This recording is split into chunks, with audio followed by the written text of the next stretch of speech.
অহা 8 মাৰ্চত কাজিৰঙালৈ আহিব দেশৰ প্ৰধানমন্ত্ৰী নৰেন্দ্ৰ মোদী আৰু প্ৰধানমন্ত্ৰীক আদৰিবলৈ ইতিমধ্যে নৰপথ জিলিকাই তোলা হৈছে বিশ্ব ঐতিহ্য ক্ষেত্ৰ কাজিৰঙা।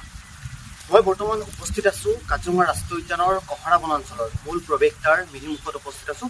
মই প্ৰথমে ইয়াৰ সামগ্ৰিক পৰিৱেশটো মোৰ কেমেৰা সহযোগীৰ জৰিয়তে দেখুৱাই ল'বলৈ অনুৰোধ জনাইছোঁ।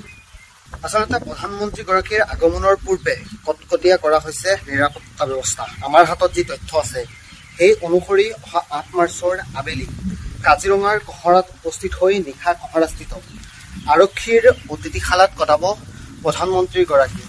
আনহাতে 9 মাৰ্চত পুৱা কাজিৰঙা ৰাষ্ট্ৰীয় উদ্যানৰ কহৰা বনাঞ্চল দৰ্শন কৰিব প্ৰধানমন্ত্ৰী নৰেন্দ্ৰ মোদী। এই মুহূৰ্তত যদি চোৱা যায় প্ৰধানমন্ত্ৰীগৰাকীক আদৰিবলৈ ইতিমধ্যে তৎপৰ হৈ পৰিছে বন বিভাগৰ লগতে প্ৰশাসন। আমাৰ এতিয়া বন বিভাগৰ কিছু লোক আছে, আমি তেখেতৰ সৈতে কথা পাতিম।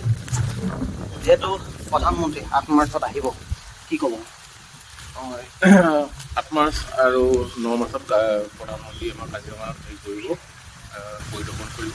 তো সেইটো কাৰণে আমাৰ বৰ্তমান এতিয়া পৰিৱেশটো অকণমান প্ৰস্তুতি চলাই আছোঁ। প্ৰধানমন্ত্ৰীক আদৰিবলৈ কেনেদৰে সাজু হৈছে? প্ৰধানমন্ত্ৰীক আদৰিবৰ কাৰণে প্ৰশাসনৰ ফালৰ পৰা আপোনালোকে দেখিছে যে বেৰিকেড চেৰিকেডবিলাক এতিয়া লগোৱা হৈছে, দিয়া হৈছে আৰু আপোনাৰ ৰাস্তা পদূলি এইবিলাক অলপমান ধুনীয়া কৰা হৈছে। ঘৰবিলাকত এতিয়া ৰং তেল দিয়া হৈছে। নৰূপত সজাই তোলা হৈছে। নৰূপত সজাই তোলা হৈছে। ক'ত থাকিব বা কোনটো বনাঞ্চলত চাফাৰী কৰিব? এতিয়া মই শুনামতেতো কাজিৰঙা বনাঞ্চলৰ ইয়াতে এলিফেণ্ট চাফাৰী কৰিব বুলি গম পাইছোঁ আৰু পৰৱৰ্তী যিখিনি তেওঁৰ এইবিলাক ইমানকৈ আমি গম পোৱা নাই।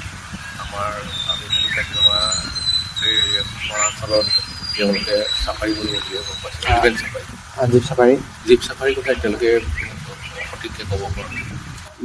কহৰা বনাঞ্চলত হ'লে মানে কহৰা বনাঞ্চলতে ধন্যবাদ জনাইছোঁ। মই পুনৰবাৰ মোৰ সহযোগীক ইয়াৰ পৰিৱেশটো দেখুৱাই ল'বলৈ অনুৰোধ জনাইছোঁ। আচলতে এটা কথা ক'ব লাগিব যে ইতিমধ্যে কহৰা বনাঞ্চলত প্ৰধানমন্ত্ৰীৰ বাবে জীপ চাফাৰী আৰু হাতী চাফাৰী দুয়োটাই সাজু কৰি ৰখা হৈছে। আন এটা কথা উল্লেখ কৰিব লাগিব যে বিগত দুটাকৈ বৰ্ষত দুজনকৈ ৰাষ্ট্ৰপতি ভূটানৰ ৰজাক আতিথ্য প্ৰদান কৰাৰ পাছত এইবাৰ প্ৰধানমন্ত্ৰীক আতিথ্য দিয়াৰ বাবে সাজু হৈছে উদ্যান কৰ্তৃপক্ষ। ইফালে প্ৰধানমন্ত্ৰীগৰাকীৰ আগমনে কাজিৰঙাৰ পৰ্যটনক অন্য এক মাত্ৰা প্ৰদান কৰিব বুলি আশাবাদী উদ্যান কৰ্তৃপক্ষৰ লগতে প্ৰতিজন কাজিৰঙাবাসী। এই মুহূৰ্তত মই কাজিৰঙাৰ পৰা দেখুৱালোঁ সামগ্ৰিক।